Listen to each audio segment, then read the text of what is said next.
चलो good afternoon. बघा हां लक्ष द्या रे. आतापर्यंत आपण 3 चॅप्टर ऑलरेडी बघितले. ठीक आहे, पहिल्यात बघितला होता आपण कोडिंग डेकोडिंग. ठीक आहे, त्याच्यानंतर कोणता बघितला होता डिस्टन्स डायरेक्शन.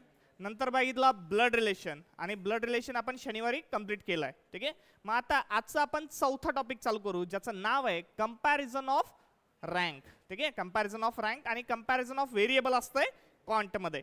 तर आपण लॉजिकल रिझनिंगचं कंपॅरिझन ऑफ रँक करून टाकू.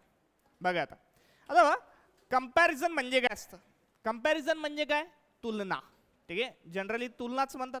बघा आता कंपॅरिझन जे आहे ना, तुलना जी आहे ती नेहमी दोन वस्तू, दोन गोष्टी किंवा दोन इमारती यांच्यामध्येच तुलना होत असते. कधी असं होतंय का की कुठली तरी एकच इमारत आहे किंवा एखादी सिटी आहे, ठीक आहे, त्यांच्यामध्येच कंपॅरिझन होतं. स्वतःमध्येच कंपॅरिझन होईल का, नाही होत. ठीक आहे, स्वतःची एखादी जुनी गोष्ट आणि नवीन गोष्ट यांच्यामध्ये कंपॅरिझन किंवा तुलना होऊ शकते. बरोबर आहे. आता बघा आपण जर सिटीज मध्ये कंपॅरिझन केलं तर लातूर सिटी पुण्यापेक्षा कशी आहे, लहान आहे. ठीक आहे, जर मी असं कंपॅरिझन केलं की सिटी वाईज जर बघितलं पुण्यापेक्षा लातूर कसं आहे, लहान आहे. ठीक आहे, किंवा मुंबई ही पुण्यापेक्षा कशी आहे, मोठी आहे. बरोबर आहे. किंवा याला जर बघितलं हा टीव्ही आहे, हा टीव्हीच आहे. ठीक आहे, घरच्या टीव्हीपेक्षा हा टीव्ही कसा आहे, मोठा आहे. बरोबर आहे. मग ही सगळी काय झाली, तुलनाच झाली. ठीक आहे, म्हणून मी पहिल्या वेळेस काय म्हटलं की तुलना ही दोन लोक, दोन व्यक्ती, दोन इमारती किंवा त्यांच्यापेक्षा जास्त यांच्यामध्ये तुलना ही होत असते. बरोबर आहे. बघा मग आता तुम्ही म्हणताल सर आपल्याला IBPS असं विचारतं का या इमारतीपेक्षा ती इमारत मोठी आहे का. नाही, तसं काही नसतं. म्हणून याचं पूर्ण नाव काय सांगितलेलं त्यांनी, कंपॅरिझन ऑफ रँक. आपल्याला रँकचं कंपॅरिझन करायचं. मग आता रँक्स कुठले कुठले असतात, रँक्स म्हणजे कोणते, याला सरळ सरळ इंग्लिश अल्फाबेट असं म्हणू शकतो आपण. ठीक आहे, एक सेकंड याला ओपन करावं लागेल.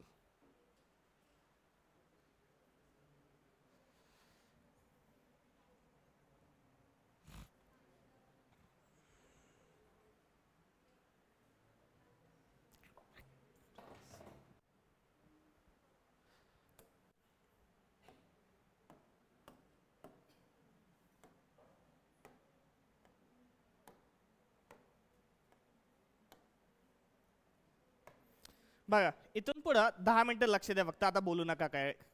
ठीक आहे, बघा आता आता व्हेरिएबल्स किंवा रँक्स कुठले कुठले असतात, ABCD XYZ असं काहीही म्हणू शकतो मी. ठीक आहे, आता तत्पूर्वी आपण जर असं बघितलं A हा व्हेरिएबल आहे आणि हा मोठा आहे कोणापेक्षा, B पेक्षा. ठीक आहे, पण मी आता जेव्हा जेव्हा म्हणतो A हा B पेक्षा मोठा आहे किंवा पुणे मुंबईपेक्षा लहान आहे, ठीक आहे, हे जेव्हा पेक्षा मी म्हणतो ना सरळ सरळ, याला मॅथमॅटिकल काहीतरी सिम्बॉल्स दिलेले आहेत. ठीक आहे, आता त्या सिम्बॉलच्या भरोशावर आपल्याला IBPS चे क्वेश्चन सॉल्व्ह करायचे. मग आपण पहिले बेसिक मध्ये एकदम सिम्बॉल बघून घेऊ. ठीक आहे, बघा आता मी काय म्हणतो, A हा मोठा आहे, A कसा आहे, मोठा आहे. आता बघा मग याच्याकडे मी कोणता सिम्बॉल दाखवतो, असा मोठावाला. ठीक आहे, हे सिम्बॉल्स आपण 5वी 7वी पासून शिकत आलेलो आहे. ठीक आहे, असे जवळपास 3 मेन सिम्बॉल असतात, तर 2 सब सिम्बॉल असतात, त्या 2 तयार झालेले सिम्बॉल असतात. ठीक आहे, मग आता हा मेन सिम्बॉल पैकी एक आहे. आता याला म्हणतात ऍक्च्युली ग्रेटर दॅन. ठीक आहे, जर मी पूर्ण स्टेटमेंट जर वाचायचं म्हटलं, ठीक आहे, तर याला काय म्हणणार मी, A इज ग्रेटर दॅन कोण आहे, B. A हा मोठा आहे कोणापेक्षा, B पेक्षा. बरोबर आहे, असंच म्हटलं मी. ठीक आहे, तुम्ही सरळ सरळ असंही लक्षात ठेवू शकता. जर कोणी नवीन इंग्लिश मिडियम चे स्टुडंट असाल तर त्यांना हे माहीत असतं याला काय म्हणतात, ग्रेटर. जर मराठी मिडियमचे असेल तर याला काय म्हणतात हे काही माहीत नसतं. पण IBPS वाले कोणत्या सिम्बॉलला काय विचारतात असं काही म्हणताय का, नाही. ठीक आहे, कोणाला काही म्हणू शकता तुम्ही. म्हणून मी सरळ सरळ भाषेमध्ये काय म्हणतो की ज्याच्याकडे हे 2 तोंड आहेत ना, ठीक आहे, ज्याच्याकडे 2 तोंड आहेत तो झाला मोठा. ठीक आहे, आणि शेवटची जी शेपटी ज्याच्याकडे आहे तो कसा झाला, लहान. बस एवढंच आहे. ठीक आहे, आता याच सिम्बॉल मध्ये एखादा जण असंही म्हणेल सर इथे B लहान आहे का हो, मी म्हणेल हो. ठीक आहे, जर A मोठा असेल तर ऑब्वियसली B कसा असणार आहे, लहानच असणार आहे. ठीक आहे, मग याला जर मी उलटाच केला तर बघा कसा येतो, A less than B. A कसा झाला, लहान झाला. ठीक आहे, आता हे जर स्टेटमेंट मला वाचायचं झालं तर मी कसं वाचणार, A इज लेस दॅन कोण आहे, B. A हा लहान आहे कुणापेक्षा, बी पेक्षा. ठीक आहे, फक्त सिम्बॉल काय केले, उलटे करून टाकले. ठीक आहे, हा झाला आपला दुसरा सिम्बॉल, याला काय म्हणतात, लेस दॅन. आणि तिसरा सिम्बॉल असतो is equal to. Equals to तर माहिती असेल, बरोबर. ए हा बरोबर आहे कुणाच्या, बीच्या. ठीक आहे, बघा हे आपले 3 मेन सिम्बॉल असतात. ठीक आहे, हे सिम्बॉल तुम्हाला माहित असणं गरजेचं आहे. 5वी पासून आजपर्यंत या टाईपचे सिम्बॉल्स आपण बघितलेच आहेत कुठे ना कुठेतरी. ठीक आहे, आता याच्यावर जास्त चर्चा न करता लगेच पुढचे बघू. ए ग्रेटर दॅन इक्वल्स टू कोण आहे, बी. हा आपला चौथा सिम्बॉल. ठीक आहे, हे 3 मेन सिम्बॉल आहेत आकाश. तर 2 सब सिम्बॉल असतात. तर या सिम्बॉलला मी वाचताना बघा कसं म्हणेल, A is greater than or. ठीक आहे, A is greater than or equals to B. ठीक आहे, ए हा मोठा आहे किंवा इक्वल आहे कुणाच्या, बीच्या. ठीक आहे, कुणाच्या, तर बीच्या. बघा हाच सिम्बॉल जर मी लिहून दाखवला असा, ए ग्रेटर दॅन इक्वल्स टू कोण आहे, बी. याचा अर्थ काय होतो की ए हा मोठा आहे कुणापेक्षा, बी पेक्षा ऑर मध्ये. ठीक आहे, याला ऑर असतंय, ए इज इक्वल टू बी. ही गोष्ट एकदम नीट समजून घ्या. बघा इथे सिम्बॉल मध्ये काय म्हटलेलं आहे, ग्रेटर दॅन ऑर. ठीक आहे, परत एकदा सांगतो, इथे अँड वगैरे नाही. ठीक आहे, हा फक्त ऑर आहे. ऑर म्हणजे काय असतं, किंवा. मी जर कुणाला तरी असं सांगितलं एक जण जा आणि पाणी घेऊन या. ठीक आहे, मग कुणीतरी एकच जण जाणार आहे, अख्खा क्लास जाईल का पाणी घ्यायला, हे एक ग्लास पाण्यासाठी अख्खा क्लास जाईल का, नाही. तिथं इथं 2 गोष्टी आहेत. ठीक आहे, 2 सिम्बॉल मिळून हा सिम्बॉल तयार झालेला आहे. तर मी याला फोडलाय फक्त. ठीक आहे, कसा फोडलाय, ए हा मोठा आहे और ए हा इक्वल आहे. दोघांपैकी कुठला तरी एकच होणार. दोन्ही होईल का रे, नाही, दोन्ही नाही होणार. दोघांपैकी कुठला तरी एकच होणार. ठीक आहे, हा जो सिम्बॉल आहे हा 2 सिम्बॉल पासून तयार झालेला असतो. हा पहिला greater than plus is equal to, दोघां मिळून हा सिम्बॉल तयार झालेला आहे. कळलं. ठीक आहे, आता याच्या उलट केलं तर हा लेस दॅन इक्वल्स टू होतो. ठीक आहे, लेस दॅन इक्वल्स टू कोण आहे, बी. बघा हा काय झाला, लेस दॅन इक्वल्स टू. इथे पण तेच झालंय की ए हा लहान आहे किंवा ए हा इक्वल आहे कोणापेक्षा, तर बी पेक्षा. बरोबर आहे. आता ठीक आहे, असे 5 सिम्बॉल आज आपल्याला बघायचे. कळलं इथपर्यंत. इथपर्यंत कोणाला काही डाऊट आहे, काय नाही, हे 5 सिम्बॉल आपण आधीच बघितलेले आहेत. मी फक्त रिकॉल करून देतोय तुम्हाला की आपण बघितले आहेत. ठीक आहे, बघा आता पुढे. आता कंपॅरिझन ऑफ व्हेरिएबल करायचं आपल्याला, वेगवेगळे क्वेश्चन्स ट्राय करायचे. ठीक आहे, आता क्वेश्चन्स कोणत्या स्वरूपाचे असतील बघा. एक भलं मोठा तुम्हाला स्टेटमेंट देणार आहे. समजा A greater than B, B less than equals to C, C greater than equals to D, असं एक स्टेटमेंट दिलेलं आहे. आणि ए ग्रेटर दॅन सी किंवा डी लेस दॅन ए, असं काहीतरी तुम्हाला दिलेलं असेल क्वेश्चन मध्ये. ठीक आहे, तर ऍक्च्युली याला म्हणतात स्टेटमेंट. ठीक आहे, हे काय असतं, स्टेटमेंट. आणि याला म्हणतात कन्क्लुजन. ठीक आहे, कन्क्लुजन म्हणजे निष्कर्ष. ठीक आहे, जनरली बघा एक स्टेटमेंट दिलेलं असतं आणि 2 कन्क्लुजन तुम्हाला दिलेले असतात. मग हा क्वेश्चन तुम्हाला सॉल्व्ह करायचा असतो. बघा या टाईपचा क्वेश्चन, ठीक आहे, हा रिझनिंग मधला सगळ्यात बेसिक क्वेश्चन आहे, एकदम बेसिक. मी तुम्हाला आधी सांगितलेलं आहे, बँकिंग मध्ये सगळ्यात सोपा सब्जेक्ट कुठला असतो, लॉजिकल रिझनिंग.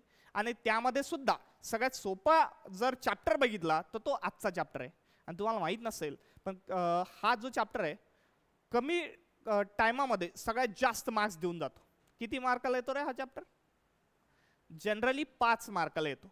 ठीक आहे, प्रीच्या एक्झाम्समध्ये 5 मार्काला येतो. मेन्समध्ये पण याच्या जर हार्ड लेवल गेलो तर मेन्समध्ये पण या टाईपचे क्वेश्चन येऊ शकतात. ठीक आहे, तर तिकडे सुद्धा 5 मार्काला हा चॅप्टर येत असतो. ठीक आहे, एकदम बेसिक आहे. कळलं. आता करायचं काय, मग आता एवढं आपल्याला अचानक नाही बघायचंय. ठीक आहे, आपण काय करू, स्टेप बाय स्टेप येऊ. आता मी तुम्हाला फक्त 2.5 नियम सांगणार आहे. ठीक आहे, या क्वेश्चन्सला सॉल्व्ह करण्यासाठी फक्त 2.5 नियम लागतात आपल्याला, नवीन काही नाही त्याच्यात. बघा पहिल्यापासून बघा. आता व्हेरिएबल्स, कंपॅरिझन कशाचं करायचं आपल्याला, व्हेरिएबल्स लिहायची आवश्यकता नाही येत आहे. ठीक आहे, फक्त लक्ष द्या की 2.5 नियम कशा प्रकारचे असतील. आता पहिला नियम आपण बघू. जर समजा मी असं म्हटलं ए हा मोठा आहे कुणापेक्षा, बी पेक्षा. ठीक आहे, असा एक छोटा लिहिला. आतापर्यंत आपण असेच पाहिले होते. आता काय करू, 2-2, 4-4 एलिमेंट घेऊत. ठीक आहे, व्हेरिएबल्स वाढवत. बघा इकडे आला सी, परत आला एक डी, असा काहीतरी आला. ठीक आहे, आणि मी म्हटलं पोरांनो की याच्यामध्ये काय वाटतं तुम्हाला की ए आणि डी यांच्यामध्ये कोण मोठा असेल रे? ए मोठा असेल. कसं काय? बघा आता, ठीक आहे. तुम्ही सांगितलं ते बरोबर आहे, ठीक आहे, पण कसं ते पण सांगायला पाहिजे, ठीक आहे. आता बघा, जेव्हा मी ए आणि डी यांच्याबद्दल बोलतोय, ठीक आहे, ए आणि डी यांच्याबद्दल बोलत जर मी असेल, फक्त काय करायचं, त्या दोघांमधले सिम्बॉल बघायचे, ठीक आहे. ए आणि डी या दोन्ही एलिमेंटच्या मधले सिम्बॉल बघायचे. आता बघा, पहिला सिम्बॉल हा काय म्हणतो, ए मोठा आहे, बरोबर आहे, ए मोठा आहे. दुसऱ्या सिम्बॉल मध्ये सर बी मोठा आहे, पण बी पेक्षा ए मोठा आहे. तिसरा सिम्बॉल काय म्हणतो, सी मोठा आहे, सी पेक्षा बी मोठा आहे, बी पेक्षा ए मोठा आहे. मला सांगा, याच्यापेक्षा तो मोठा आणि त्याच्यापेक्षा तो मोठा, आता सगळ्यात शेवटी येणारा तो सगळ्यात मोठा असेल रे, बरोबर आहे. मग इथं सगळ्यात मोठा कोण असणार, ए. तर त्याच्या उलट डी कसा आहे, सगळ्यात लहान आहे, म्हणून तुम्ही सरळ सरळ आन्सर सांगितलं, बरोबर आहे की नाही, ठीक आहे. आता पुढे ए सी लेस दॅन कोण, डी. पटकन सांगा आता, ए आणि डी यांच्यामध्ये कोण मोठा आणि कोण लहान असेल? ए मोठा, डी मोठा, ए लहान, ठीक आहे. डी मोठा आणि ए लहान, बरोबर आहे. इथे पण तसंच आलेलं आहे, ठीक आहे. बघा, यांच्यात मोठा कोण, ए आणि सी मध्ये मोठा कोण, सी. सी पेक्षा मोठा कोण, डी, आणि डी सगळ्यात मोठा आहे. मग इथे डी मोठाच असणार आहे, तर ए कसा असणार आहे, लहान, ठीक आहे, बरोबर आहे. कळतंय ना, ठीक आहे. बघा, हा दुसरा क्वेश्चन. थर्ड क्वेश्चन मध्ये समजा जर मी असं लिहिलं, P greater than Q greater than R greater than S, आणि आता सांगा यस आणि क्यू यांच्यामध्ये रिलेशन सांगा बरं, कोण मोठा कोण लहान?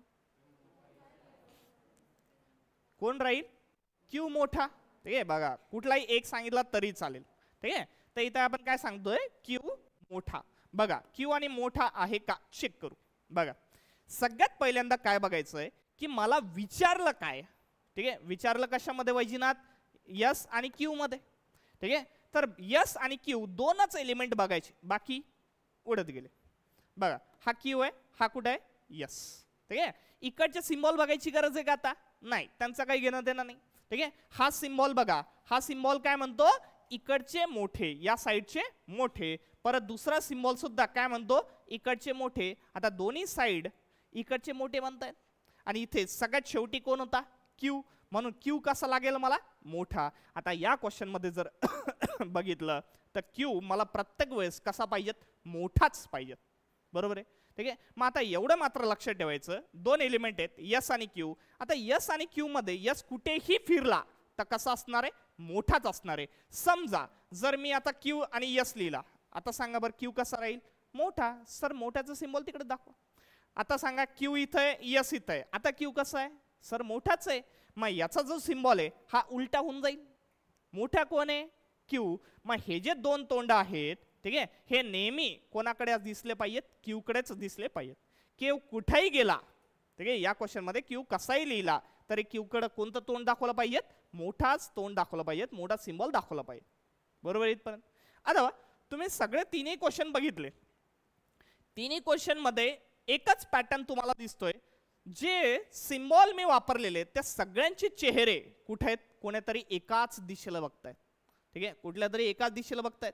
मग याच्यावरच आपला पहिला नियम तयार होतो. बघा, जर दोन एलिमेंटच्या मधले सिम्बॉल त्यांच्यात जर डायरेक्शन्स कुठल्या तरी एकच दाखवत असेल, अशा वेळेस काय करायचं, जो सिम्बॉल दिसतोय तोच सिम्बॉल तुमचा आन्सर सिम्बॉल असतो. बघा आता कसं. आता ए आणि डी मध्ये सगळे सिम्बॉल कोणाकडे तोंड करून बघत होते, ए कडे, ठीक आहे. म्हणजे आता ए काय झाला, सगळ्यात मोठा झाला. जर त्याचं मी आन्सर काढायचं म्हटलं ए आणि डी यांच्या तुलनेमध्ये म्हटलं तर ए कसा असेल, मोठाच. मग ए जगाच्या पाठीवर कुठेही गेला तर कसा असणार आहे, मोठाच, बरोबर आहे. आता या इकडचे तोंड, आता यांच्या डायरेक्शन्स बघा, सिम्बॉलच्या डायरेक्शन्स कोणाकडे दाखवत आहेत, ए कडे. म्हणून आन्सर्स मध्ये सुद्धा ए कडेच मोठं तोंड दाखवलं पाहिजे, बरोबर आहे. दुसऱ्या क्वेश्चन मध्ये बघा, ए आणि डी मध्ये, ए आणि डी यांचे तोंड बघा कुठे होते, डी कडे होते. याचं पण तोंड कसं आहे, सेम डायरेक्शनला आहे, ठीक आहे. मग इथे सगळ्यात मोठा कोण आहे, डीच आहे, मग तोच आपण इकडे घेतलेला आहे, बरोबर आहे. आता बा मग इथं पहिला नियम काय म्हणतो, जर दोन एलिमेंटच्या मधले सिम्बॉल त्यांचे जर डायरेक्शन कुठल्याही एकाच सेम डायरेक्शनला असेल तर आन्सर सिम्बॉल सुद्धा तोच सिम्बॉल असतो, किंवा याला तुमच्या भाषेमध्ये पंक्तीमध्ये बसलेले असं म्हणू शकतो आपण. ठीक आहे, पंगत माहिती ना, हा जेवायचं कसं कळतं. ठीक आहे बघा पंक्तीमध्ये कसे बसलेले आहेत. ठीक आहे, जर 2 लाईन आहेत 4 लाईन आहेत तर ज्या लाईन मध्ये तुम्ही बसलेले आहेत सगळ्यांचे चेहरे कुठे असतात, समोरच्या साईडला असतात, याचा खालच्या साईडला असतं. ठीक आहे, आपला गुलाबजामुन कुठे नेला नाही पाहिजे, बरोबर आहे. पण सगळ्यांचे चेहरे कुठे असतात, पंक्तीमध्ये सारखेच असतात ना. असं असतं का कधी एकाचा चेहरा इकडं एकाचा इकडं याचा भल तिकडंच, असं असतं का, नाही. मग हे जे सिम्बॉल्स आहेत आपण असं म्हणू एकदम गावरान भाषेत. ठीक आहे, हे जे सिम्बॉल्स आहेत हे कसे बघितलेले आहेत, पंक्तीमध्ये बसलेले आहेत. ठीक आहे, आता त्यांचे चेहरे एकाच साईडला आहेत का रे, हो. जर तुमचे सिम्बॉल्स पंक्तीमध्ये बसलेले असतील तर आन्सर सिम्बॉल सुद्धा तोच आन्सर येणार आहे. कळलं इथपर्यंत. आता बा याच्यामध्येच काही क्वेश्चन घेतो दुसरे टाईपचे जर बघितले. ठीक आहे, आता यांच्यात सांगा बरं, ए आणि सी यांच्यामध्ये कोण मोठा आहे, ए आणि सी यांच्यामध्ये सांगा. ए मोठा आहे. ठीक आहे, पण असं काहीतरी नवीन आलं ना, इक्वल्स टू आले ना. ठीक आहे, वेगळा सिम्बॉल आला ना. मी काय सांगितलं, जर पंक्तीमध्ये सगळे सिम्बॉल बसलेले असतील तर आन्सर सुद्धा तोच सिम्बॉल असणार आहे. मग वरच्या सिम्बॉल सारखाच आन्सर सिम्बॉल असला पाहिजे, बरोबर आहे की नाही. ठीक आहे, पुढे जर असं लिहिलं तर x less than equals to y less than equals to z. आता सांगा z आणि x यांच्यामध्ये रिलेशन सांगा. z मोठा आहे आणि इक्वल टू पण आहे, ऑर इक्वल्स टू. ठीक आहे, असा सिम्बॉल यायला पाहिजे. कळलं इथपर्यंत. पहिला नियम कळला, परत पहिला असून सांगतो पहिला नियम. ठीक आहे, सगळे सिम्बॉल तुम्हाला पंक्तीमध्ये बसलेले पाहिजेत. पंक्ती म्हणजे काय, त्यांचे जे चेहरे आहेत या सिम्बॉल्सचे जे चेहरे आहेत ते कुठल्या तरी एकाच डायरेक्शनला पाहिजेत. जर असं असेल तर आन्सर सुद्धा तोच सिम्बॉल यायला पाहिजेत, बरोबर आहे. ठीक आहे, बघा सगळ्यांचे सिम्बॉल सगळे सारखेच होते, त्या क्वेश्चन मध्ये सगळ्यांचे सिम्बॉल सारखेच होते म्हणून आन्सर सुद्धा तेच सिम्बॉल आले पाहिजे. झाला पहिला नियम. आता दुसरा नियम बघा. ठीक आहे, दुसरा नाही, याला आपण अर्धाच नियम म्हणू. आता बघा जर समजा एखाद्या क्वेश्चन मध्ये 3 4 समजा मी असं लिहिलं E greater than F greater than equals to G greater than H किंवा greater than equals to H. ठीक आहे, आता या सिम्बॉल्स मध्ये थोडासा चेंज दिसतोय. ठीक आहे, थोडासा चेंज दिसतोय तर आन्सर सांगा आता ई आणि एच यांच्यामध्ये. बघा आन्सर सांगता येईल का. हा नवीन नियम आहे. ठीक आहे, हा अर्धावाला नियम आहे. आपल्याला जो पहिला आपण नियम बघितलाय त्याच्यामध्ये पुढे ऍड करतोय. ई काय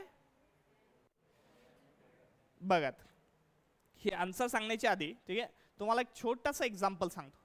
समजा आता तुम्ही किती वाजता आलात रे, 2 वाजता आलात. ठीक आहे, समजा तुम्ही तुमच्या घरातून निघलात. ठीक आहे, गाडी घेऊन निघलेत किंवा बाईक घेऊन निघलेत तुम्ही. ठीक आहे, वरती एकदम ऊन होतं आणि रस्त्यावरून तुम्ही चालले होते. रस्त्यावरून चालता चालता आता तुम्हाला माहिती आहे आजकाल पालखी चालली. ठीक आहे, वारकरी रस्त्याने चाललेत. तर समजा चालता चालता तुम्हाला रस्त्यात 2 म्हातारे दिसले. ठीक आहे, किती म्हातारे दिसले, 2 म्हातारे. आता तुमच्याकडे बाईक आहे, त्या बाईकवर तुम्ही चालले आहात. त्या 2 म्हाताऱ्यांपैकी कुणाला तरी एकालाच तुम्हाला गाडीवर बसवायचं. ठीक आहे, मग तुम्ही काय करणार, प्रेफरन्स देणार. ठीक आहे, जनरली आपण प्रेफरन्सच देतो. ठीक आहे, अचानक दोन्हीचे दोन्ही म्हातारे तुमच्या गाडीवर बसणार नाही कारण ट्रिपल सीट अलाउड नाही आहे. ठीक आहे, मग आता तुम्ही प्रेफरन्स देणार. आता प्रेफरन्स कसा बघितला की एका म्हाताऱ्याच्या पायात चप्पल होती आणि दुसऱ्या म्हाताऱ्याच्या पायात चप्पल नव्हती. मग तुम्ही प्रेफरन्स कोणाला देणार, ज्याच्या पायात चप्पल आहे त्याला देणार का, नाही. त्याच्या चप्पल घेऊन काय पळून जायचंय का. ठीक आहे, मग ज्याच्या पायात चप्पल नाही त्याला तुम्ही गाडीवर बसवणार. का गाडीवर बसवणार, कारण ज्याच्याकडे चप्पल आहे त्याला कमीत कमी पाय तरी भाजत नसतील. पण या म्हाताऱ्याकडे न डोक्यावर काही आहे न पायाजवळ काही आहे. ठीक आहे, म्हणून ज्याच्याकडे चप्पल नाहीये त्याला तुम्ही गाडीवर बसवणार. ठीक आहे, सेम सिच्युएशन सेम सिनारिओ इकडे यूज करा बघा. ठीक आहे, हा जो सिम्बॉल आहे हा सिम्बॉल समजा तो म्हातारा आहे ज्याच्याकडे चप्पल नाही. ठीक आहे, आणि हे 2 म्हातारे आहेत बघा. हा वाला याच्याकडे खालची काडी म्हणजे काय समजू आपण, चप्पल आहे. ठीक आहे, ही चप्पल आहे, याच्याकडे सुद्धा चप्पल आहे, पण आपल्याला आन्सर सिम्बॉल कोणाकडे द्यायचं आहे? बिना चप्पलवाल्याला. आणि बिना चप्पलवाला काय म्हणतो? ई मोठा. बिना चप्पल काय म्हणतो? ई मोठा. सॉरी. मग आन्सर काय यायला पाहिजे आपलं? बिना चप्पल ई मोठा. कळ्या? सोपं आहे की नाही? अर्धा नियम तर सगळ्यात सोपा आहे. ठीक आहे, बघा पहिल्यापासून पहिला नियम काय म्हणतो? तुमचे सगळे सिम्बॉल पंक्तीमध्ये पाहिजेत. जर सगळे सिम्बॉल पंक्तीमध्ये असेल तर आन्सर सुद्धा तोच सिम्बॉल यायला पाहिजे. ठीक आहे, पण अर्धा पुढचा नियम काय म्हणतो? जर सगळे सिम्बॉल पंक्तीत बसलेत पण दिसायला सारखे नसतील. दिसायला सारखे नसतील म्हणजे काहींकडे चप्पल नाहीये तर काहींकडे आहे. मग जर चप्पल आणि बिना चप्पल मध्ये जर कंपॅरिझन करायचं असेल तर आन्सर कोणता येईल? बिना चप्पलवाला. ठीक आहे, कोणता येईल? बिना चप्पलवाला. ठीक आहे, म्हणून इथं बिना चप्पलवाला एक जरी असला तर गाडीवर किती बसवायचे? एकच बसवायचं. ठीक आहे, अख्खी वारी जरी असली तर तुमच्या गाडीवर एकच माणूस बसेल ना. ठीक आहे, म्हणून आपला एकच आन्सर असेल, एकच सिम्बॉल कुठला तरी चॉईस करायचं आहे. कळलं इथपर्यंत? ठीक आहे, आता बघा काही एक्झाम्पल्स देतो, पटापट आन्सर सांगा. ठीक आहे, सांगा बरं. X greater than equals to Y, Y greater than Z, Z greater than Bablu. Answer सांगा. बबलू आणि एक्स हा यांच्यामध्ये सांगा. एक्स मोठा किंवा ग्रेटर? हा, अजून दॅन वगैरे काही येतंय? हा बोला ताई. दॅन बिन काही येतंय का? लिहू का मग? नाही येणार. ठीक आहे, मी तेच तर सांगतोय, आपला सिनारिओ आठवायचा. ठीक आहे, बघा या सगळ्यात पहिले एक्स आणि डब्ल्यू यांच्यामध्ये बघा, एक्स आणि डब्ल्यू यांच्यामध्ये जे सिम्बॉल आलेले आहेत त्या सगळ्यांचे चेहरे एकाच डायरेक्शनला आहेत का एवढं आपल्याला बघायचं आहे. बरोबर आहे? आता बघा याचं तोंड कुठे आहे? एक्स कडे. याचं तोंड एक्स कडे. याचंही तोंड कुठे आहे? एक्स कडे. सगळ्यांचे चेहरे कुठे आहेत? एक्स कडे. म्हणजे ते कसे बसलेत? पंक्तीत. ठीक आहे, जर पंक्तीत बसले आणि दिसायला जर सगळे सिम्बॉल सारखेच असतील तर आन्सर तोच सिम्बॉल येत असतो. परंतु इथे दिसायला सारखे नाहीत. यांच्याकडे चप्पल आहे तर या दोघांकडे चप्पल सुद्धा नाहीये. मग चप्पल आणि बिना चप्पलचं कंपॅरिझन आपण आन्सर कोणता देतो? बिना चप्पलवाल्याला. ठीक आहे, म्हणजे इथे आन्सर कोणतं यायला पाहिजे? बिना चप्पलवालाच यायला पाहिजे. ठीक आहे, आणि हा बिना चप्पल कोण मोठा आहे? एक्स मोठा. म्हणून इथं बिना चप्पल कसा दाखवलाय? एक्स मोठा. आता येत आहे. ठीक आहे, अजून पुढे बघा.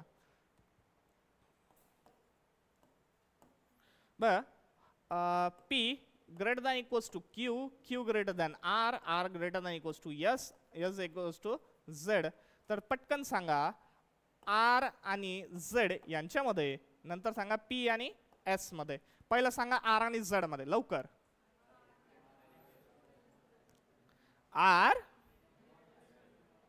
R काय?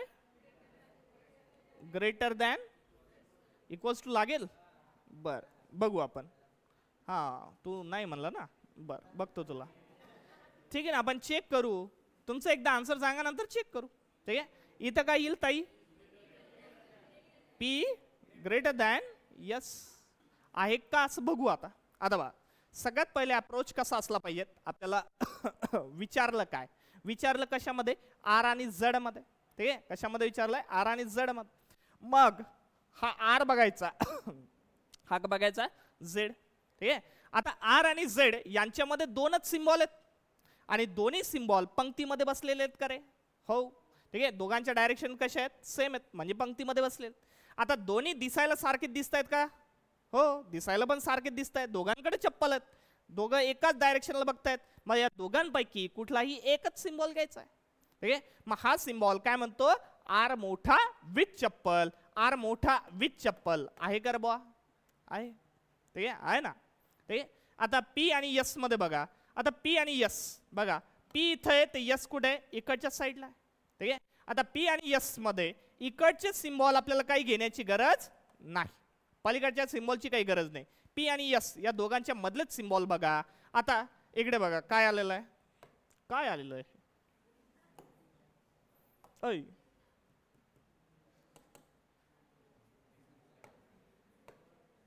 गेलं बघा.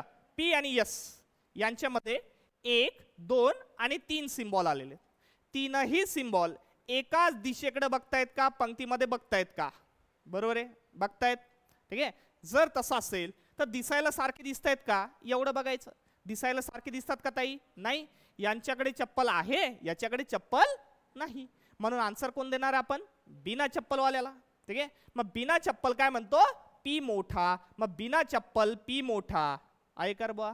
आहे. मग हे कसं आहे? बरोबर आहे, कळलं इथपर्यंत? ठीक आहे, आता बघा आपण फक्त दीडच नियम पाहिलेत. सगळे पंक्तीत बसलेले आहेत का, असेल तर तेच सिम्बॉल आन्सर द्यायचा, आणि जर दिसायला सारखे नसेल तर काय करायचंय? चप्पल बिना चप्पल चेक करायचं. आन्सर कोणतं देणार? बिना चप्पलवाला.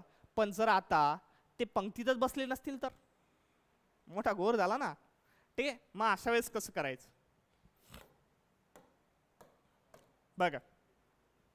समजा x greater than y, y greater than equals to z, z less than equals to a. आता सांगा बरं a आणि b यांच्यामध्ये रिलेशन सांगा. b नाही आहे, मी करतो, लिहितो b. हा घे. अरे a आणि bच आहे का? एक काम करा, a आणि x करून टाका. हा सांगा x मध्ये. कोणी म्हणतं कॅन्सल होतंय, कोणी म्हणतं कॅन नॉट डिटरमाइन. बघा आता काय असतंय, बरं बरं एक्सप्लेन करून सांगतो. बघा कसं असतं की a आणि x मध्ये, ठीक आहे, a आणि x मध्ये असं सांगितलं आपण, हा x आहे आणि इथं कोण आहे? x, सॉरी a आहे. आता बघा x आणि y मध्ये जर मी बघितलं तर y पेक्षा x कसा आहे रे बुवा? मोठा आहे. y पेक्षा x कसा आहे? मोठा आहे. समजा जर मी y इथं लिहिला आणि x मोठा आहे तर मोठा कुठं लिहायचा असतो? वरच्या साईडला. मोठे कुठं असतात? वरच्या साईडला. आपण बघितलं ना आजपर्यंत. ठीक आहे, तर x समजा इकडे आहे, y च्या वर आहे. बर, ठीक आहे. आता y हा मोठा आणि इक्वल आहे कोणापेक्षा? z पेक्षा. जर y मोठा आहे याचा अर्थ z कुठे येईल? खालच्या साईड. पण तुम्ही म्हणताय सर इक्वल पण आहे, खालची काडी म्हणजे इक्वल आहे. ठीक आहे, म्हणजे z इथे पण असू शकतो, y च्या बाजूला z इक्वल आहे ना. ठीक आहे, पण आता प्रॉब्लेम असा आहे की इथे बघा, जर z less than equals to कोण आहे? a. z हा लहान आहे कुणापेक्षा? a पेक्षा. म्हणजे या z पेक्षा a कसा असला पाहिजे? वर असला पाहिजे. पण आता तुम्ही म्हणताल सर z इथं आहे तर a इथंही असू शकतो, a इथंही असू शकतो, आणि a जर z हा असेल तर a इथंही असू शकतो. बरोबर आहे. आता याचं जर कंपॅरिझन मी पाहिलं की a हा इथं जर पाहिलं तर x कसा आहे? मोठा आहे. इथं जर पाहिलं तर x कसा आहे? इक्वल आहे. इथून जर पाहिलं x कसा आहे? लहान आहे. ठीक आहे, बघा तुम्ही जे सांगत होते ना कॅन नॉट बी डिटरमाइन, सांगता येत नाही वगैरे वगैरे, सांगता येत नाहीचाही एक अर्थ असतो. सांगता का येत नाही? एक्झॅक्टली सांगता येत नाही. सर x मोठा आहे, लहान आहे का इक्वल आहे हे सांगता येतंय का? नाही. म्हणून एवढा आता तिसरा नियम मात्र लक्षात ठेवा. जेव्हा जेव्हा तुमचे दोन कोणतेही सिम्बॉल, ठीक आहे, आता बघा काय मध्ये विचारलंय? a आणि x मध्ये. ठीक आहे, जर x इथं आहे आणि a इथं आहे तर बघा हा सिम्बॉलचा चेहरा इकडे आहे, या सिम्बॉलचा इकडे आहे, पण याचा आणि आधीच्यांचा कसा आहे? 36चा आकडा झालाय. दोन कोणतेही सिम्बॉल एकमेकांच्या समोरासमोर आले तर आन्सर काय सांगता येत नाही. पण त्यात एक गोष्ट लक्षात ठेवा, सांगता येत नाही म्हणजे काय? x हा मोठा असू शकतो, लहान असू शकतो, किंवा इक्वल सुद्धा असू शकतो. ठीक आहे, कळलं का आता? तिसरा नियम काय होता? दोन कोणतेही सिम्बॉल अपोजिट एकमेकांच्या समोरासमोर आले तर आन्सर काय येईल? कॅन नॉट बी डिटरमाइन, सांगता येत नाही. कळलं इथपर्यंत?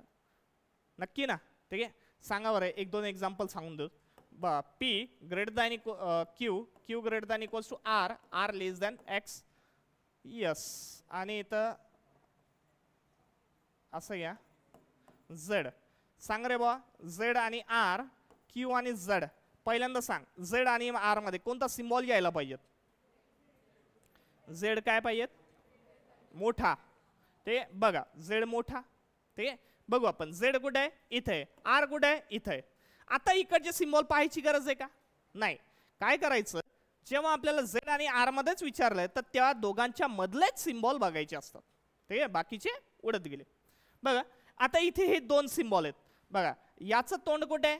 तिकडच्या साईडला. याचंही तोंड कुठे आहे? तिकडच्याच साईडला आहे. ठीक आहे, फक्त आता याने चप्पल घातली, याने चप्पल घातली नाही, म्हणून आपला आन्सर काय आला पाहिजे, बिना चप्पलवाला. आणि बिना चप्पल आर कसा दिसतोय, लहान, म्हणून इथं बिना चप्पल आर कसा आहे, लहान. तर बिना चप्पल झेड मोठा सुद्धा दिसतोय. ठीक आहे, मग आता क्यू आणि झेड मध्ये बघा, हा झेड इथं आहे, क्यू कुठे आहे, इथं आहे. बघा आता हा वाला सिम्बॉल, हा वाला सिम्बॉल यांच्या डायरेक्शन सारखे आहेत, पण याची सारखी कर बुवा, नाही, अपोजिट आला की नाही. मग क्यू आणि झेड यांच्यामध्ये रिलेशन सांगता येईल का, नाही सांगता येत. पण याचा अर्थ पण काय होतो, क्यू हा मोठा असेल, क्यू हा इक्वल असेल, किंवा क्यू हा लहान असेल किंवा इक्वल असेल. या तीनही सिम्बॉल पैकी क्यू कसा असेल, कुठला तरी एकच असेल. एक्झॅक्टली सांगता येईल का, नाही, एक्झॅक्टली सांगता येत नाही. ठीक आहे, म्हणून आता 3 नियम, ठीक आहे, जे आपले 2.5 नियम आपण पाहिलेत, ते मी पहिल्यापासून एकदा सिम्बॉल्स त्यांची लिहून ठेवतो. ठीक आहे, ज्याला माहीत असेल त्यांनी चांगली गोष्ट आहे, त्यांनी एकदा वाचून घ्या. ज्याला माहीत नसेल त्याने कमीत कमी लिहून ठेवा. ठीक आहे, बघा आता 2 सिम्बॉल आलेत. ठीक आहे, 2 सिम्बॉल म्हणजे ज्या दोघांच्या डायरेक्शन असतात बिना चप्पलवाला, त्यांचा आन्सर सुद्धा कसा असणार आहे, बिना चप्पलवाला. ठीक आहे, जर मी याच्या उलटा केला तर आन्सर सुद्धा कसा असणार आहे, उलटा, बिना चप्पलवाला. ठीक आहे, इकडं ग्रेटर दॅन इक्वल्स टू असेल तर आन्सर काय येईल, ग्रेटर दॅन इक्वल्स टूच येणार. ठीक आहे, इथं लेस दॅन इक्वल्स टू आणि लेस दॅन इक्वल्स टू असेल तर आन्सर काय येणार, लेस दॅन इक्वल्स टूच. आता बघा इथे मी 2-2च सिम्बॉल लिहितोय. ठीक आहे, 4-4, 5-5 जरी असेल तरी आपल्याला सेमच पाहिजे. ठीक आहे, आता पुढे जर ग्रेटर दॅन आणि इक्वल्स टू बिना चप्पलवाला असेल ताई, तर कसा आन्सर यायला पाहिजे, बिना चप्पलवाला. ते याला इकडे असेल तर बिना चप्पलवालाच यायला पाहिजे. बरोबर आहे. ठीक आहे, अजून कोणतं राहिलंय का, हा, अपोजिट वालेच राहिले ना, सेम डायरेक्शन वाला राहिलं काही नाही. आता बा अपोजिट वाले कोणतेही कसेही जर एकमेकांच्या समोरासमोर आले तर आन्सर काय येईल, कॅन नॉट बी डिटरमाइन, सांगता येत नाही. बघा समजा असा वाला सिम्बॉल किंवा या टाईपचे सिम्बॉल,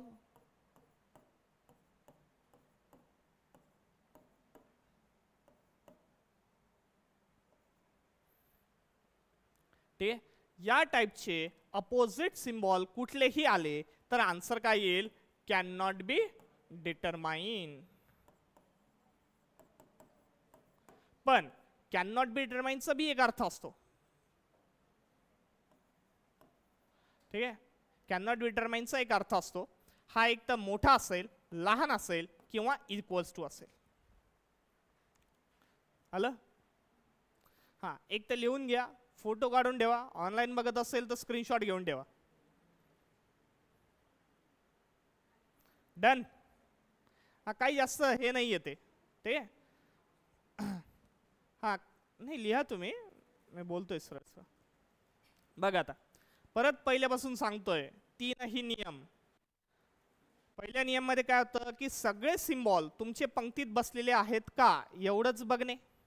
जर पंक्तीमध्ये बसलेले असतील आणि सिम्बॉल दिसायला सारखेच असतील, म्हणजे त्यांची डायरेक्शन सुद्धा सेम आहे आणि दिसायला सुद्धा सेमच दिसत आहे, तर आन्सर सिम्बॉल कोणता येईल, तोच सिम्बॉल तुमचा आन्सर येणार. त्यातला अर्धा नियम काय म्हणतो, जर सगळे सिम्बॉल पंक्तीमध्ये बसलेले आहेत पण दिसायला सारखे नसतील, एकामध्ये चप्पल असेल दुसऱ्यामध्ये चप्पल नाही, तर अशा वेळेस आन्सर कोणता येणार, बिना चप्पलवाला. आणि तिसरा नियम काय म्हणतो, कोणतेही 2 सिम्बॉल एकमेकांच्या अपोजिट दिसत असतील तर आन्सर येतं कॅन नॉट बी डिटरमाइन, सांगता येत नाही. पण कॅन नॉट डिटरमाइनचा पण एक अर्थ असतो, एक तर मोठा असेल, लहान असेल किंवा इक्वल असेल. कळलं इथपर्यंत, झालं लिहून ताई. ठीक आहे, हा बघा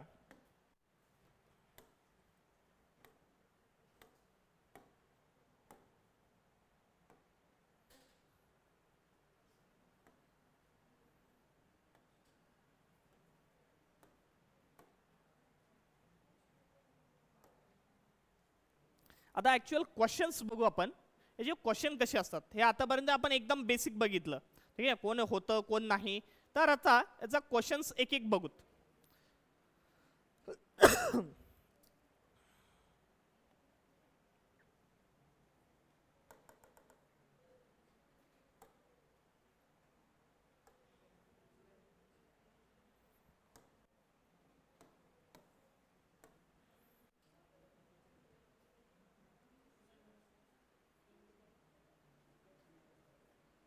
हा बघा,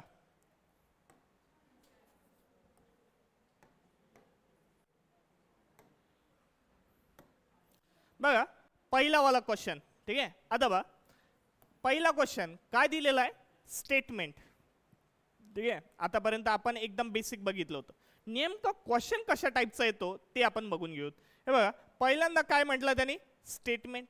ठीक आहे, आता स्टेटमेंट मध्ये पुढे असं काहीतरी एक स्टेटमेंट दिलेलं आहे. ठीक आहे, आणि त्याच्या खाली काय दिलेलं आहे, कन्क्लुजन. पॉलिश व्हायला घरी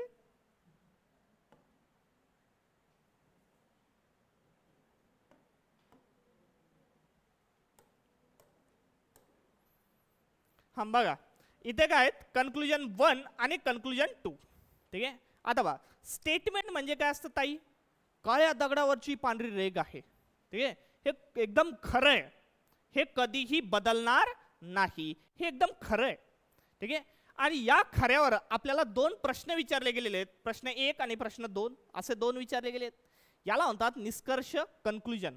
ठीक आहे, पूर्ण रामायण बघितली आणि नंतर कन्क्लुजन मध्ये कोणीतरी काहीतरी प्रश्न विचारला तर तो हो का नाही असाच उत्तर द्यायचा असतो. ठीक आहे, इथं तसंच आहे. हा एक स्टेटमेंट दिलेला आहे, दोन कन्क्लुजन दिलेले आहेत. आपल्याला फक्त म्हणायचं आहे हा चुकीचा आहे का बरोबर आहे. कळलं का करायचं काय. आता बा अप्रोच कसा असला पाहिजे.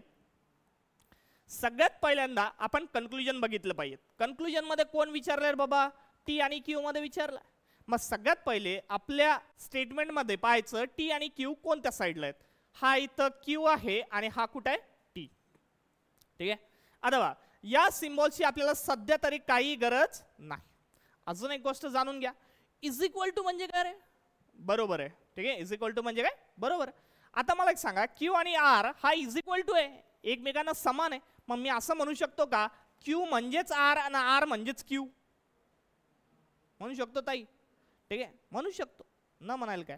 म्हणजे मला एक सांगा, आता इज इक्वल टूचं काही घेणं देणं राहिलं का, नाही. मग इज इक्वल टूचा सिम्बॉल जर क्वेश्चन मध्ये आला तर तुम्ही त्याला इग्नोर करू शकता. ठीक आहे, आता मी इग्नोर करून टाकतो, याचा काही संबंध नाही इकडे. बघा आता इथल्यामध्येच बघतो. आता आर आणि टी किंवा क्यू आणि टी यांच्यामध्ये मला दोनच सिम्बॉल दिसत आहेत. ठीक आहे, मग आता पहिला नियम काय म्हणतो, या दोघांचे तोंड सारखे आहेत का रे, हो. दिसायला सारखे दिसत आहेत का, ते पण हो. जर असं असेल तर आन्सर सिम्बॉल कोणता यायला पाहिजे, हाच सिम्बॉल आला पाहिजे. पण आता आन्सर कसा आला पाहिजे, हा वाला मोठा कोणाला म्हणतोय, क्यू ला. आणि विथ चप्पल आहे, हा विथ चप्पल म्हणजे क्यू मोठा विथ चप्पल असं आपल्याला आन्सर पाहिजे. इथे तसंच दिलंय का, क्यू मोठा विथ चप्पल दिलाय का रे, दिलंय. मग इथं कसं होईल, बरोबर. बस झालं, एवढंच करता येईल. सोपं आहे की नाही. ठीक आहे, बघा आता पुढे. ठीक आहे, आता सेकंड कन्क्लुजन काय विचारलाय, आर आणि पी मध्ये. ठीक आहे, मग आर आणि पी शोधायचं आहे. हा पी इथे, इथे कोण आहे, आर आहे.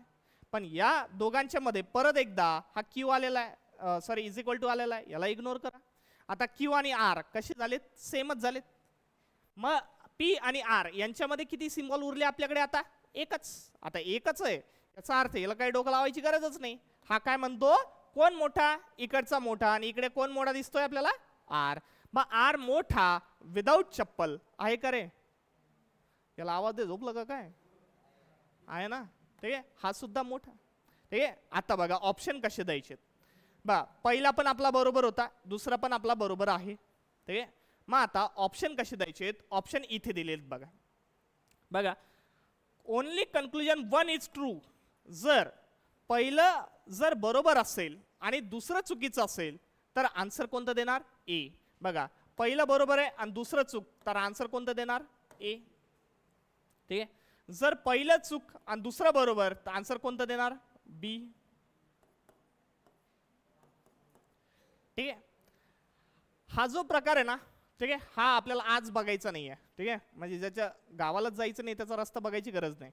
ठीक आहे, नंतर दोन्ही जर चुकीचे असतील या टाईपची असतील तर आन्सर कोणतं देणार? डी. ठीक आहे, आणि दोन्ही बरोबर असतील तर आन्सर कोणतं देणार? झालं, कळेल ना ऑप्शन आता? ठीक आहे, आता बघा, आता पहिल्याचा ऑप्शन आन्सर काय येईल सांगा बरं ऑप्शन वाईज. दोन्ही बरोबर आहेत. ठीक आहे, मग दोन्ही बरोबर असेल तर आन्सर कोणतं द्यायला पाहिजे? ई. मग याचा आन्सर असणार आहे ई. झाला, 1 मार्क तुमचा फायनल. सोपं आहे की नाही? ठीक आहे, बघा आता पुढे. आता बघा, आय आणि ई मध्ये विचारलंय, मग सगळ्यात पहिले काय बघायचं? आय आणि ईच बघायचं आहे. हा आय आहे इकडे आणि ई कुठे आहे? इकडे. आता आय आणि ई या दोघांमध्ये 2 सिम्बॉल आहेत. ठीक आहे, एका जो चप्पल आहे, दुसरा जो चप्पल नाही. मग आन्सर कोणतं देणार आपण? बिना चप्पल वाल्याला. आणि बिना चप्पल कोणता मोठा आहे? ई. मग बिना चप्पल ई मोठा असा आपल्याला आन्सर पाहिजेत. पण इथं बिना चप्पल दिसतोय का ताई? नाही. मग दिसत नाही तर आन्सर काय? चुकलं, फर्स्ट रॉंग. ठीक आहे, सेकंड मध्ये ओ आणि यू मध्ये बघा. आता बघा, हा यू आहे आणि हा ओ आहे. ओ आणि यू यांच्यामध्ये 1 2 3 सिम्बॉल आहेत. त्याच्यापैकी आपल्याला इज इक्वल टू ची गरजच नाहीये.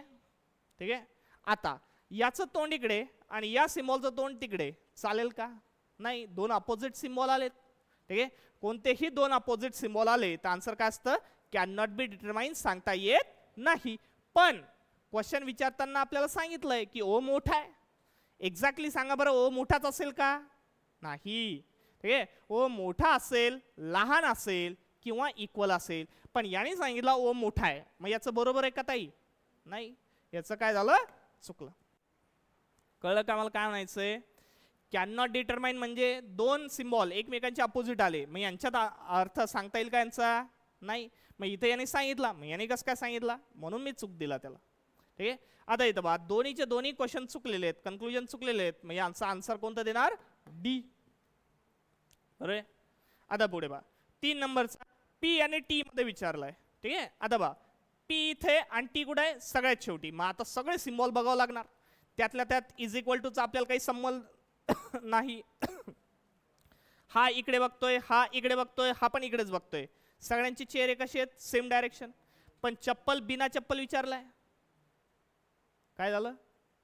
ठीक आहे, चप्पल बिना चप्पल जर विचारला असेल तर आन्सर कोणतं देणार? बिना चप्पल वाल्याला. इथे बिना चप्पल दिसतोय का रे? नाही. मग चालेल का आपल्याला? नाही, हे चूक. ठीक आहे, बघा पुढे टी आणि क्यू मध्ये हा टी आहे आणि हा क्यू आहे. ठीक आहे, आता इज इक्वल टू तर सोडलाच आपण. टी आणि क्यू मध्ये बघा, दोन्ही सिम्बॉल, 2च सिम्बॉल आहे, दोन्ही सारखेच दिसेल. मग सारखे असेल तर हाच सिम्बॉल आन्सर आला पाहिजे. आणि हा सिम्बॉल काय म्हणतो? क्यू मोठा विदाऊट चप्पल. इथं क्यू मोठा विदाऊट चप्पल आहे का? अरे का आहे? मग आहे तर बरोबर करा. बघा इथे फर्स्ट रॉंग, सेकंड राईट. ठीक आहे, जर सेकंड राईट असेल तर आन्सर कोणता येणार? बी. ठीक आहे, आता चौथा आणि पाचवा मीच सांगतो, जरा फास्ट मध्ये सांगतो. बघा, ओ आणि एम मध्ये विचारलंय. हा एम इथं आहे, ओ इथं आहे, 2 सिम्बॉल, याचं तोंड इकडे आणि याचं तोंड इकडे आहे. 36 चा आकडा आहे, चालणार का? नाही. मग जर असं आलं तर डायरेक्ट क्रॉस करून टाकलं. ठीक आहे, कारण इथं 1 किंवा 2च सिम्बॉल विचारले जातील जास्तीत जास्त, 3 सिम्बॉल तर येणार नाही, म्हणून डायरेक्ट क्रॉस करून टाक. ठीक आहे, पुढे बघा, पी आणि एन मध्ये हा पी आहे, हा एन आहे. आता बघा, दोघांचे तोंड सारखे आहेत, हा बिना चप्पलचा आहे, म्हणजे आन्सर काय यायला पाहिजेत? बिना चप्पल एन मोठा. पण इथं बिना चप्पल आहे का बुवा? नाही, म्हणून हे काय? चुकलं. जर दोन्ही चुकले तर आन्सर येतं परत एकदा डी. येतंय? आता एक लास्ट सांगतो मी. जी आणि एस मध्ये बघा, जी आणि एस, आता याच्यामध्ये इज इक्वल टू ची काही गरजच नाही, एकच सिम्बॉल आहे.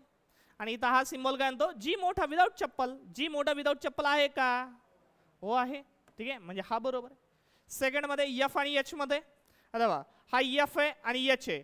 हा इज इक्वल टू सिम्बॉल सोडून द्या, दोघांमध्ये एकच सिम्बॉल आहे. एफ लहान विथ चप्पल आहे. एफ लहान विथ चप्पल आहे का? आहे, म्हणजे हा सुद्धा बरोबर आहे. तर इथं आन्सर कोणता येणार? ई. ठीक आहे, याला तर उडूनच करू. एल आणि पी मध्ये हा एल आहे, पी आहे, हा बिना चप्पल आहे, बिना चप्पल एल मोठा, बरोबर. ते नंतर क्यू आणि एल मध्ये बघा, क्यू इकडे एल इकडे, पण बिना चप्पल आहे, इथं चप्पल घालू नये, चालेल का? नाही. बस असंच तर करायचंय. करता येईल, ट्राय करता हो. ठीक आहे, बघा आज आपल्याला थोडंसं जास्त टाइम झालाय. ठीक आहे, मग एक काम करा, या टाईपचे 23 पर्यंत क्वेश्चन सॉल्व करायचे. किती करायचे? 23, फक्त 23. ठीक आहे, 23 पर्यंत होमवर्क करायचं आहे. 12 नंबरचा ऐका, 12 नंबरचा क्वेश्चन 27, 35. आता हे पुढचे तर काय करायची गरजच नाहीये, पण हा सुद्धा करायची गरज नाही. ठीक आहे, हे क्वेश्चन्स आपण बघितलेलं नाही, हे आपण उद्या बघणार आहोत. आयदर ऑर ची जी कन्सेप्ट आहे हे आपण उद्या बघणार आहोत. ठीक आहे, चलो गुड डे, गुड बाय.